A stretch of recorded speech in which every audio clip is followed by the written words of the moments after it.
Welcome to Coffee Talks at Coffee Tree with Rae and Robin. We're going to be doing a few conversations with different people that work in the coffee industry, and we will be posting it to our IGTV, so stay tuned. Our first conversation is going to be with Deborah. She owns and operates Izere Coffee that we sell direct trade. It's from Burundi. Let's get started. Welcome. I'm very excited for having this conversation. Burundi is my favorite coffee that we sell at the cafe. So actually, do you mind if I start asking about the pronunciation? Yeah.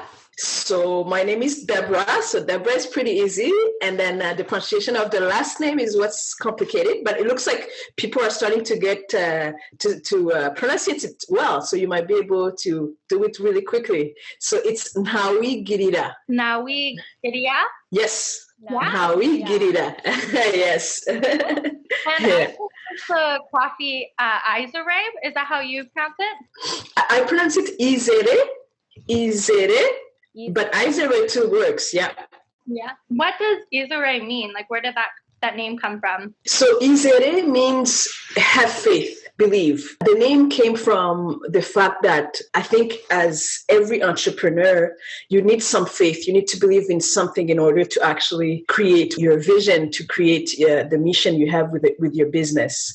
Also, Izere could mean for example, for me, I believe in God. It means believe in God and in a brighter future for any project and for life in general. And this particular is for coffee. Izere Coffee. Nice. So your coffee comes from Burundi. One of the most common questions we get at the cafe is, yes, what is Burundi, or where is Burundi? So where is Burundi? So Burundi is in East Africa. So it is bordered by Rwanda, Congo, and Tanzania. It's a landlocked country. It has the second deepest lake in the world after Lake Baikal. It's a lake called Tanganyika. Wow. It's a beautiful tropical country that has a lot of high hills, but also plains. So it's a country that's really, truly beautiful. But if you go on the map, it's going to be small. You're going to see it small. It's almost like at the heart of Africa. So you were born there, right? Yes, I was born there. And what was it like living there when you were younger? So I was born and raised there until the age of, it's passing by so fast, until the age of 16, 17. And growing up there, though there was civil war, though there was tensions and war, I have great, beautiful souvenirs of Burundi. For example, one of our logo that we use is kids that are running to jump into the Lake Tanganyika. That's one of my souvenirs. It was hard, but it was a beautiful experience at the same time. It taught us to be resilient. It taught us to always live every day as the last one. So when did you end up moving here? You moved here for school, right? Yes, I moved here for school. I moved here for security and school, so for a better future. Yeah. And that was in 2006. And when I got here, I had to finish my high school and then go afterwards into university. I had, as everyone probably, I had to find jobs, small jobs to be able to survive. And but I did fall in love with Canada very fast. But for sure, when the snow starting to come into the picture, I started to doubt a bit, but still, I fell in love with Canada. Yes. Yeah, because you're also based in Ottawa, right? And there's a lot of snow in Ottawa. I would like to show you outside. It's happening right now. Did you decide pretty much right away that you would want to stay in Canada? So I have heard a lot of great things about Canada. I really had heard a lot of great things here. And when I got here, it was true. So it's a country where I can actually hope that the future is going to be brighter. Yeah. And I actually stayed in Ottawa. So then you opened your business in Ottawa? Yes, correct. I opened my business in Ottawa. So in the meantime, so there's a lot of things that happened, of course. I went to school, I went to university, and then at the time I was working at the same time.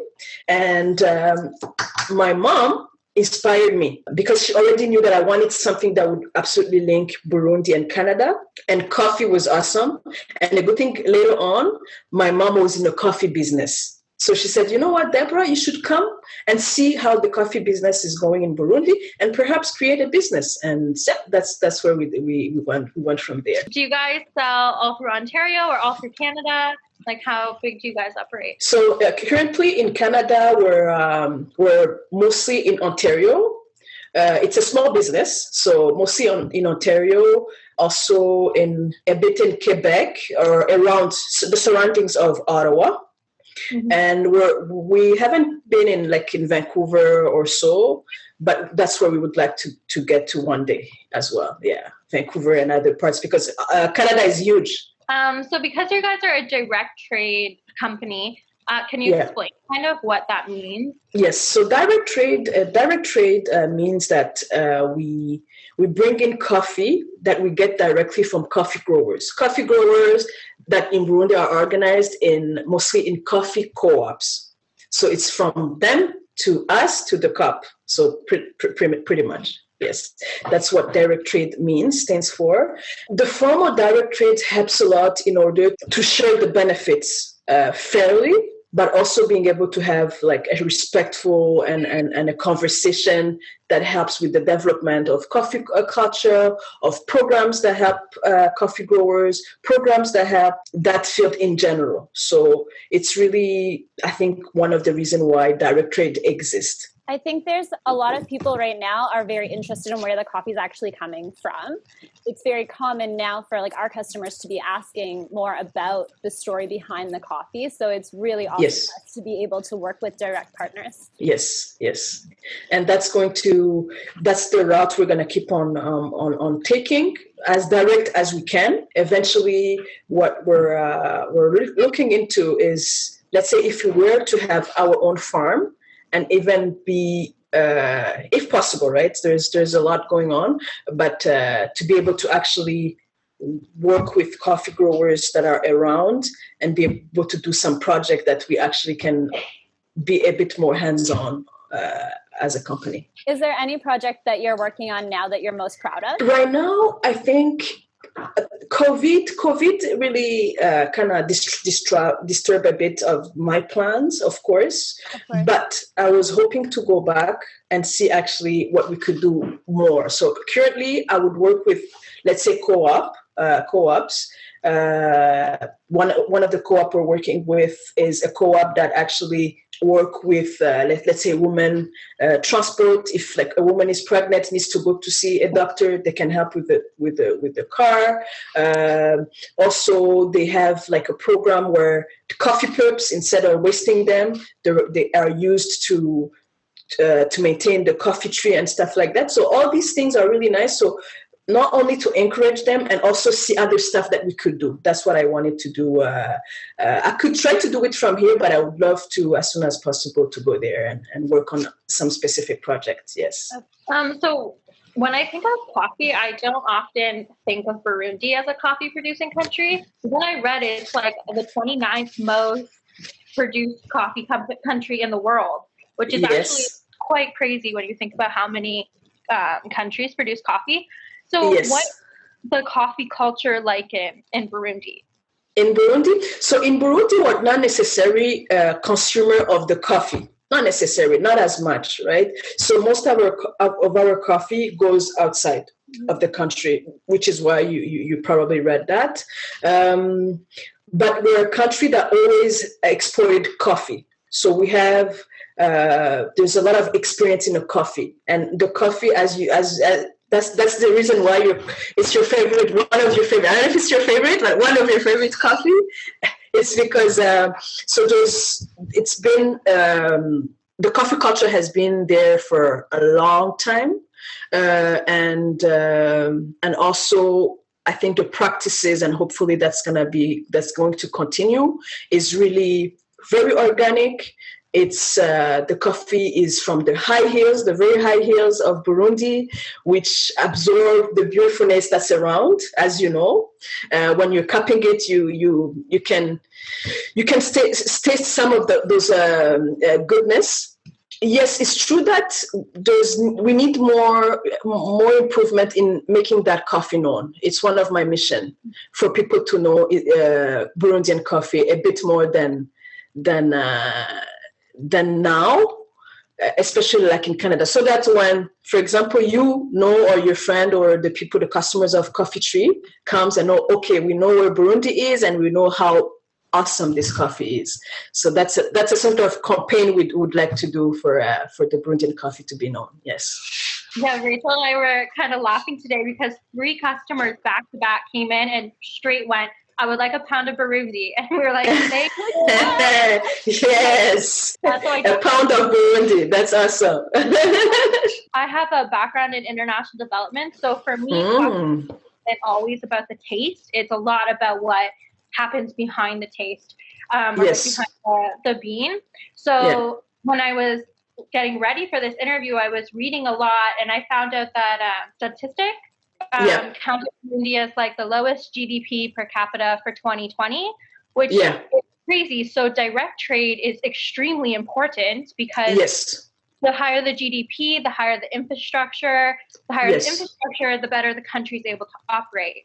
And being like a landlocked country, you depend so much on the people around you, not just on yourself, because you don't get to export to a port, you have to export to a border. I really wanted to point out that like it's our responsibility as consumers to purchase responsibly and doing something that is direct trade, that is from a country that you don't see exports in Canada very often from, is actually just as important as how good it tastes. That's 100%, and that's where the future is. That's where the future is. Truly, it's more than a cup of coffee. Like coffee is, I think it's going to be one of the products that will help a lot with the development, as you said. There's so many ways to be able to do great things with the coffee, but I will always insist also to always find the great.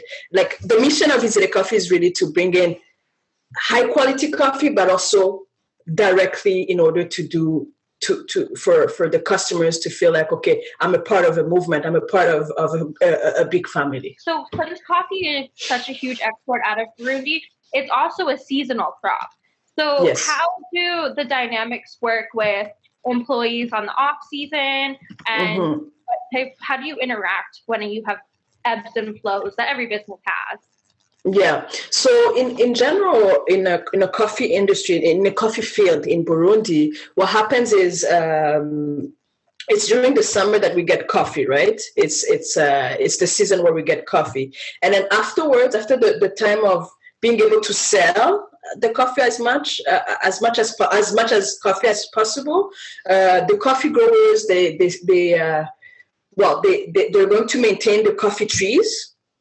That's one of the things they do, but also they're gonna start working on other cultures, like other products. In French, they say culture. Like let's say, like if they're growing bananas around, if they're growing any culture. So in the meantime, that's what they do. So Izere, as you know, like my mom created a company there that is sending me the green beans. So in the meantime, the company in Burundi, what we do is to be able to sell the coffee we brought already from the coffee co-ops.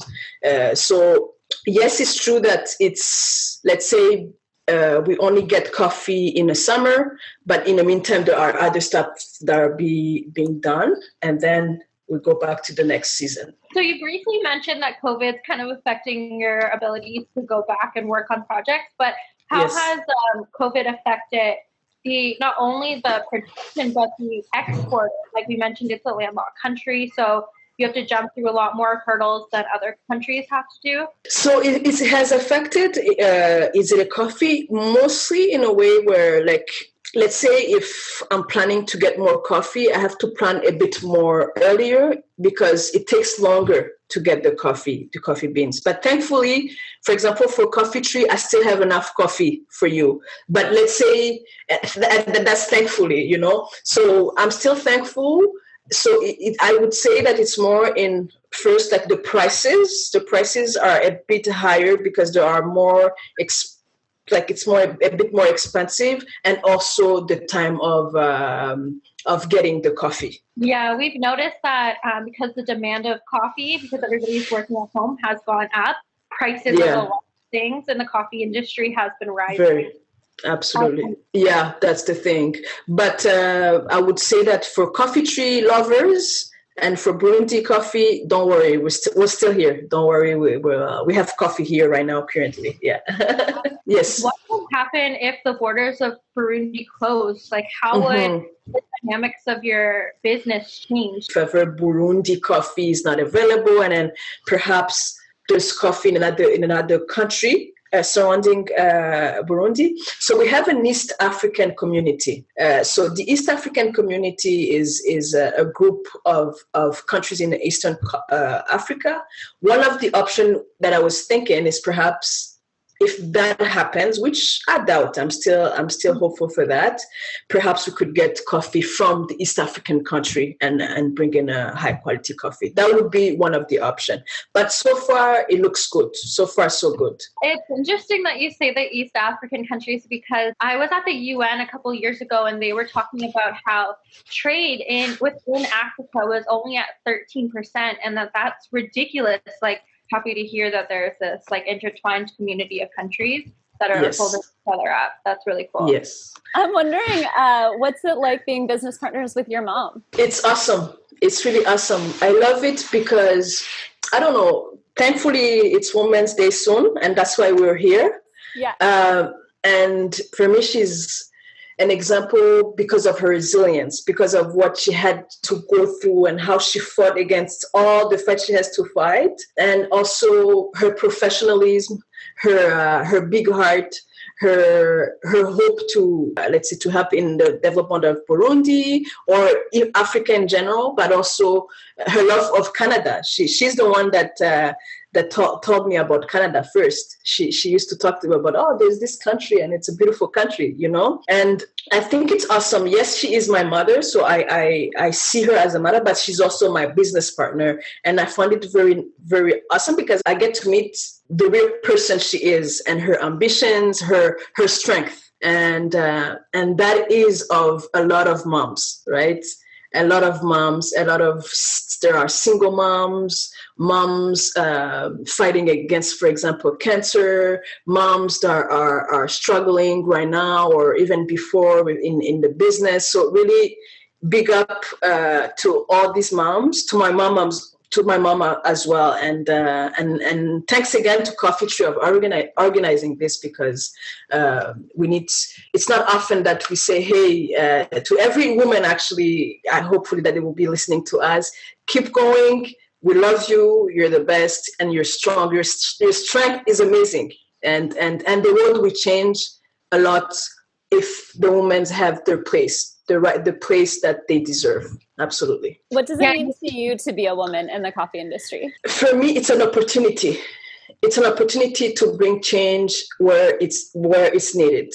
And to me, women's leadership, I'm not gonna say that there are no exceptions, but women in business, there's more nurturing. It's very I feel like there's a nurturing side of the business when a woman is leading, you know, and there's less ego. For all the dads and gentlemen, I love you, but it's true. And some of them actually say it. I remember I used to have a professor of economy at the university, and one day he told me, you know what, Deborah, in Africa and in all over the world, if there was more leadership of women, the world would change. And that's true. And that was a few years ago, and I'm seeing it a lot. So because it is such a male dominant industry, is it also the same in Burundi? Do you find that it's very male dominated in Burundi as well? I would say yes. But there is, for example, IWACHA. It's the International Women Association, something like that. That has leaders, women leaders in coffee, and we will also see a lot of women in picking, you know, the beans, the right bean, you know, for you will see on our website. You will see beautiful smiles, beautiful people on our website in Burundi, where they were picking like the right coffee, the right bin, to put in that 60 kilogram bag. So that's where you will see a lot of women, but we need more of women leaders in a coffee, and also giving their place and making sure that the money they worked for actually goes to them directly. Yeah. Mm-hmm. There's room for improvement, definitely. Yeah, like any industry. Like any industry, yeah. So during Black History Month, we tried really hard to talk about the truth behind coffee. It's definitely an industry that was built off of people of color, but people don't get to reap the rewards that are meant to be distributed properly. So not only are you a woman, but you're also a person of color. How has that affected the way your business has run and the opportunities that have been presented towards you? So that is another thing that I always have in my mind. It's looking into the history, not avoiding the history, facing the history, but also in the same time seeing the opportunity to actually try to make a change in, as a Black woman, in remembering what we need to do, where the lack is, and trying to work towards the goal of making sure that we don't treat people unfairly that are in a coffee business. And yes, we need to encourage people to have that reflection of educating themselves on the history, but also understanding and encouraging a lot of people, because I have to say thank you to a lot of people, especially in Canada, especially in Ottawa, that were supporting us as Black people. For example, there were a lot of initiatives. We have Black is Beautiful, a beer stout with Izere being in there from a beer brewery here in Ottawa. That's with the Black is Beautiful beer, where some of the benefits goes to Black professional here in Ottawa. So initiatives like that, and also educating people is very important, whether in coffee and other stuff. Absolutely. We have one last question. I kind of know how you think the coffee industry, both here and Canada, is going to look like in the next 10 years. How would you want it to look like in the next 7 years? Yes. So what I would want to see, I would like to continue creating that link between Canada and Burundi, or an East African community, but specifically Burundi. And I would like to keep on bringing high quality coffee and making sure people feel a part of this movement. And also, not also, as we said earlier, where everyone that's going to take a cup of coffee, even if they might feel like it's a bit more expensive, but to understand why it's a bit more expensive, and to understand that you're not only enjoying a great cup of coffee, but you're a part of a huge history, a huge process, a beautiful story. And I'd like in 10 years to be able to have done as much as education possible through you, for example, because I'm sure that every time you're serving the coffee, you share this history, and I really appreciate you, but I would like more of you, even more of you, and that will help. Yeah. I think that's why another reason why I like your coffee so much is that you entrust us to represent it, and in that you educate us so we feel like we're part of it. Thank you so much. Yeah. And big hug to Susan, because Susan, Susan was my first.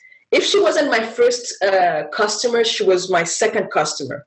I went there, I knocked, I didn't know a lot, and she started to educate me herself about coffee and looking into the coffee shop, because she knew I had explained that I was about to start the business. I was just starting the business.